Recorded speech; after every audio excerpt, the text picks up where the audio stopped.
Uh,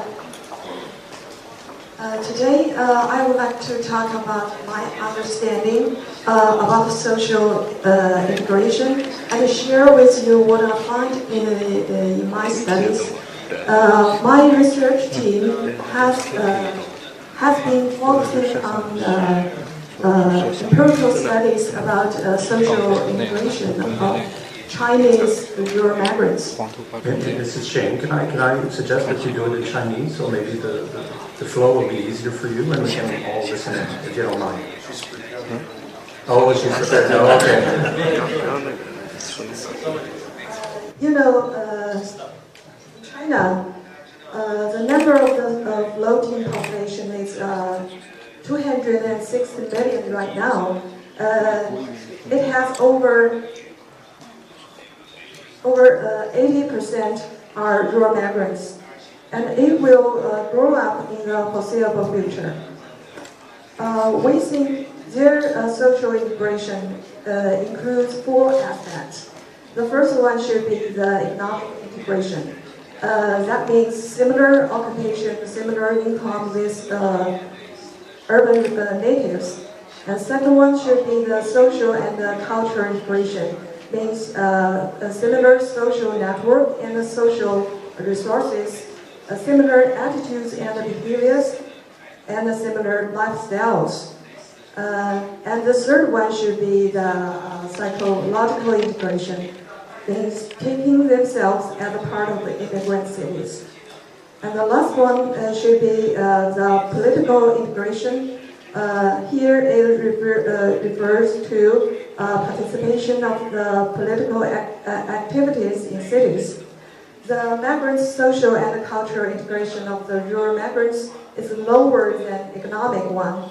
Although their activities and behaviors have been changed to a certain extent, they still retain some rural traits. Because rural migrants are influenced by the hukou system, it's very special in China, and they are located in the lower occupation and the social status, traditional culture, and social connections from the rural communities. According to the 2011 floating population data of the former National Population and Family Planning Commission, over 80% of migrant workers got their jobs by relying on their strong ties, such as family members, relatives, and the people from the same village and the same town. And only 17% of them turned to native urban friends, recruitment, or internet. Well, that for the native urban residents is over 30%. And only 26% of native of migrant workers took part in community culture activities, and 17% of them took part in election, and 34% of them never participated in any social activities in cities. In cooperation with Stanford University of California in Ireland, and the Santa Fe Institute, we focus on the effects of rural migrants' social network on their attitudes and behavior evolution, as well as their social integration. Based on the data collected in 3 typical cities, Shenzhen, Xiamen, and Xi'an since 2005, we found that the majority of the rural migrants workers, social network members in cities, are still relatives and people from the same villages or town. It reveals that they have difficulties in making friends with native urban residents and realizing cultural integration. A social network play an important role in attitude and behavior evolution. The result of egocentric network analysis shows that having a weak tie, namely a native urban co-worker or friend, tends to significantly improve modernization of their attitudes and behavior.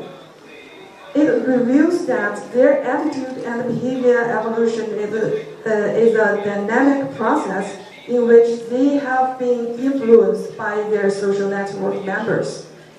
And the modern culture is spread and infused in way of interpersonal interaction.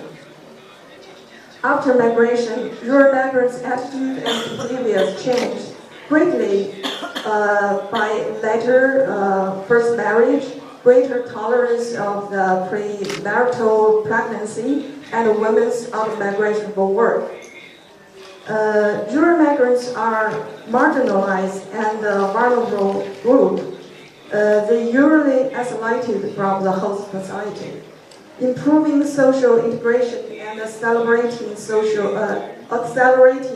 cultural modernization does not mean to eliminate traditional culture with good value, like filial piety, but to eliminate unhealthy customs like sex discriminations and construct a diversified culture with higher tolerance, which is helpful to improve well-being of all the people in cities and to achieve sustainable development.